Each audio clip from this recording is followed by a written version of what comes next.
Well, how you doing Hello. there, Father? Hi, Father. Hi, Dad. Daddy. My name is Sam. My name is Ryan. And this is the Sam and Ryan channel. Look at that. Look at that. Aptly named. So really just says what it is. It really does. Straightforward. Yep. Today, we are going to be sitting down with you and talking about, really big news story, especially right now, over the last 13 years.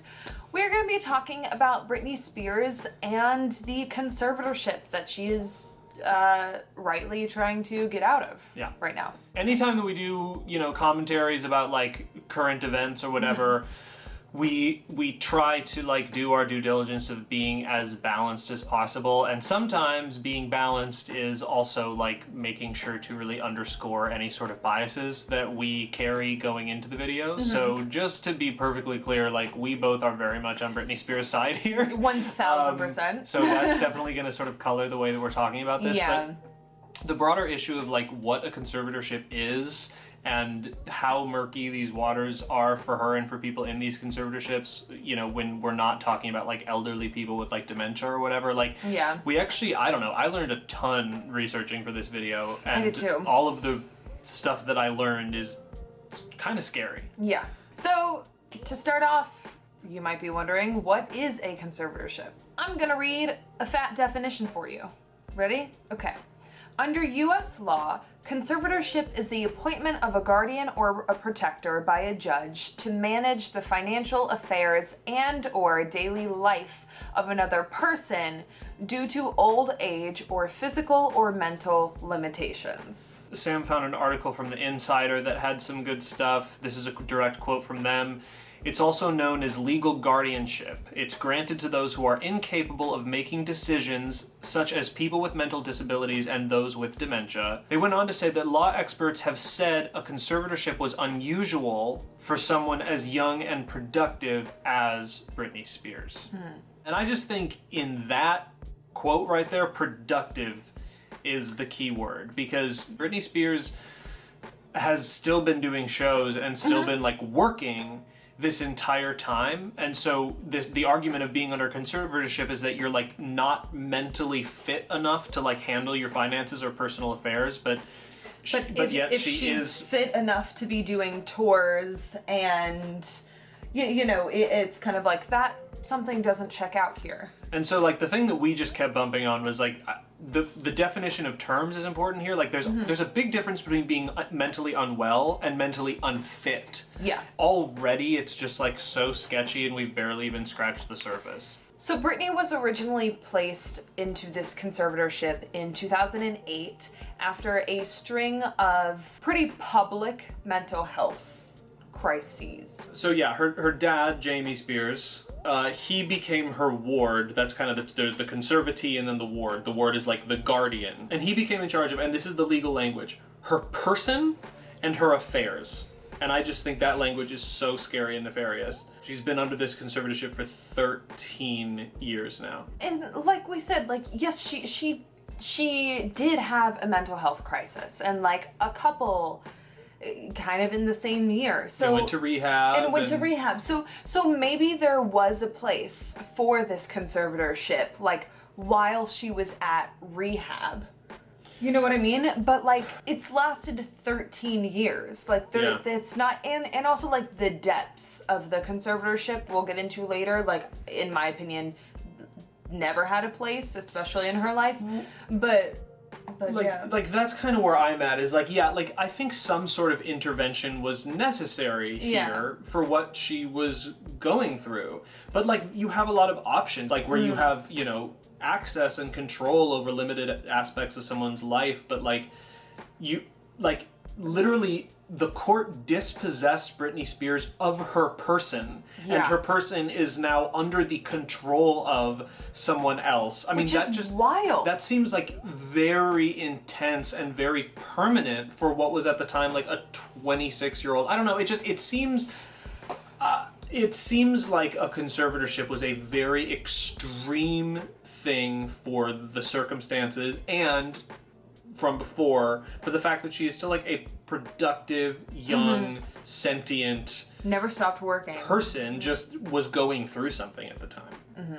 Now, no one knows the exact details of her conservatorship, But she has recently expressed how little control she has over her finances and personal decisions. And also, the reason we are talking about all of this is because she, I mean, as we are filming this, was a couple of days ago, had her first testimony to a judge since 2018. So that's why this is all in the news again right now, because she is finally testifying on her own behalf with a judge. And it's an important point to make, and again, we want to be balanced, we want to be fair. Like, technically we don't know all of this information for a fact. This is based on Britney's account testimony when she testified.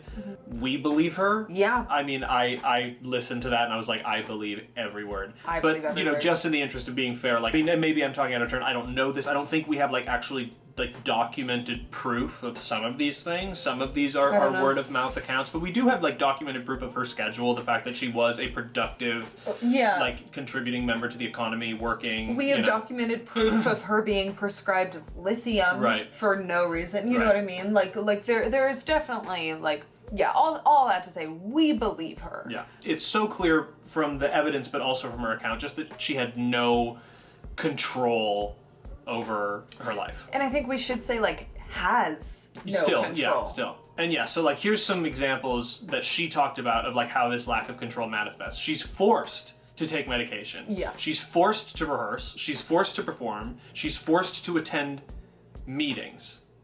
Well, and yeah, she said, here's like the actual quote from her transcript.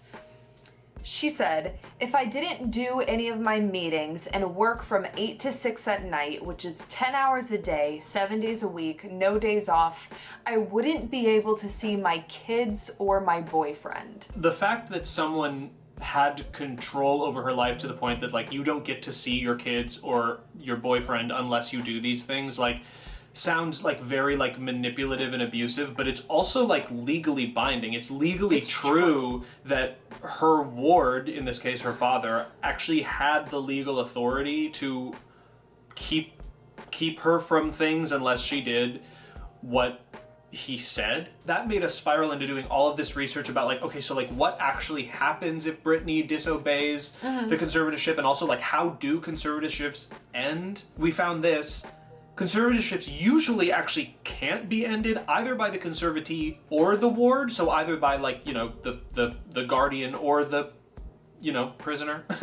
Yeah. But I found this article with this person from the National Center for State Courts that said conservatorships almost always end because one of the parties dies. Because typically they are implemented with dementia patients. Right, precisely. Like, not pop stars who are still working. You know what I mean? She was 26. She was 26 when this was implemented. So yeah, that article that I mentioned, this is a quote from Brenda Ukert, Principal Court Research Consultant with the National Center for State Courts. My old job. Go ahead and see what you can do. This is a direct quote. Go ahead and see what you can do because you have been deemed incapacitated, so everything you say or do is meaningless. You can't even get an attorney because a judge has already determined that you don't have the ability to make decisions for yourself. That quote, like, is so applicable to Britney's case too, because, like, to do her testimony, she had to have an attorney, but the attorney that she had access to was approved by the court and basically approved by her conservatorship. Right. So it's like she can't even... Because that was a mandate. If you want an attorney, we have to approve it. Exactly. So if you want an attorney to fight the thing that we put you under, we have to approve the person who helps you get out. Like, it's a trap. Villainous. Yeah. Just a quick note though, because that sounds villainous. Britney said in her testimony, like, I like this attorney, like, yeah, we've had a friendly relationship as we're preparing for this, but like, she still wants to be able to get her own private attorney, because that just like feels like a setup.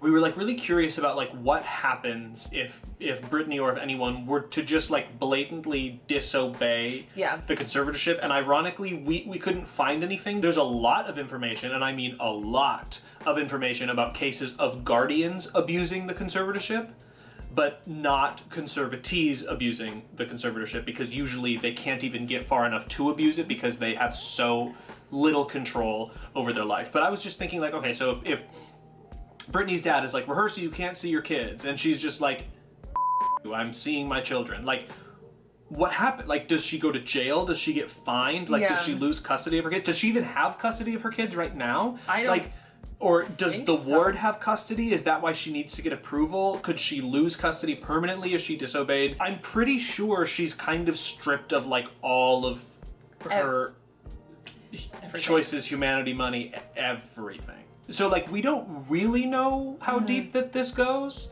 but we were given one chilling example of just how deep this power is and how much control other people have over her life. Something that struck a chord with a lot of people listening to this testimony is that she shared that she can't even decide for herself if she wants her IUD removed. Who even knows if she wanted it inserted in the first place? But the conservatorship is even controlling her reproductive health, and that is not okay. Like, no one should be able to have that control over your body. And so bringing that key detail up in her case, I think, and I would hope, is really going to help bring a lot of support towards her case, because we all know that, like, women's reproductive health is a really big issue in this country. And it's just so absurd to me that, like, she can't get an IUD taken out. Like, it's just crazy. So that's a lot of information, right? So you might be thinking, just where are we now? Like, in the legal process of it all. She just testified, like, can this just get removed now? Like, was the testimony enough? Unfortunately, no. She still has to officially start a petition with an attorney, which again probably has to be approved by the conservatorship, to end the conservatorship, which is something that she said in her testimony she didn't even know that she had the right to do, or that was even a possibility, which, like, duh, like, her money-grabbing father and family, like, aren't gonna tell her, like, oh, by the way, you can petition your way out of this. So this information was purposefully withheld so that she didn't take these steps. Yeah. So now she is starting to take those steps. So like we said, we testified, she still has to file an official petition, and then likely the next step is she will have to be evaluated, and the court will determine based off of that evaluation whether this conservatorship is still needed or not. The tricky thing here is she's already been evaluated numerous times and, like, deemed unfit to be a person. And she is specifically requesting now that they continue this process without that evaluation, which I don't blame her for, because it's clearly rigged. Because it's clearly rigged against her. Yeah. And it's also not necessary. Like, I think it was really smart on her behalf to bring up, like, she's still been a businesswoman for the last 13 years. Like, she doesn't need to be evaluated. So Britney's particular case is very intense, and it has, you know, the world watching, but it also is just a very, I think, stark look to conservatorships in general. And I think a big moral of this story is just how scary conservatorships are and how it feels like they should be used very rarely. Obviously, this type of thing might make sense, you know, if it's an extreme case where someone is, like, permanently incapacitated and needs every area of their life managed. I think dementia or something of that kind is, you know, kind of fits the bill, but nothing about Britney's mental breakdowns had any sort of sign of, like, permanence. It was just sort of like, this is someone who needs help, and once we help them, they can get better. But for the most part, conservatorships are permanent. Like, that's why we were saying, like, usually conservatorships end because the party in question dies. Like, so that's why it just seems so inappropriate for something so permanent and so heavy to be placed on a 26-year-old woman who just, like, maybe had some dependency issues and wasn't handling a very, very difficult amount of fame Yeah. like well in a public space for a second. Like it's I mean, we've seen people have public breakdowns because of fame all the time. Paparazzi and people of the like treat celebrities so horribly, and they usually have human responses to that, but that doesn't signal the need for like a permanent control over every aspect of this 26-year-old woman's life for the rest of it. That like idea of like permanence and intensity just makes this whole thing seem so inappropriate and mind-boggling. And it is so obvious that it was used as a tool so that the dad can control the money, control the assets, and ultimately control her. The entire family. Right, yeah, Because all of them. Britney also made a point of saying my entire family should be held responsible for this. Yeah. We hope it turns out well for her, and we wish her the best. And this is clearly a really, really gross and inappropriate miscarriage of justice and also money and power grab by her family. Well, we lost our footage. Yeah. But thankfully it was just the outro. So we are just here to say thank you so much for watching and... Free Britney! Free Britney. That's more important than Much liking more and important. subscribing. You should like and subscribe. You should like and subscribe. However, also free Britney. But on your way to liking and subscribing, if you happen to see Britney, just go ahead and free her. Free her. Yeah, on the way. Yeah. See you on the next video, Dad. Thanks for watching. See you later.